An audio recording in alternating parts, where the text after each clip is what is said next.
After you have downloaded a new vehicle function for your BMW during your last journey, you can start the installation.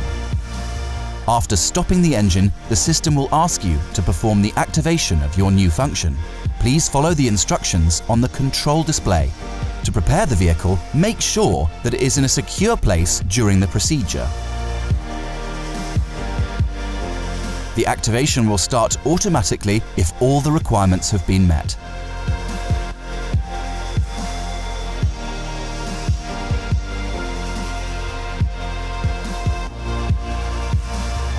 You can leave and lock the vehicle during the upgrade. You can check the upgrade process in your control display. The new vehicle function will be installed within up to 5 minutes. When finished, the system reboots.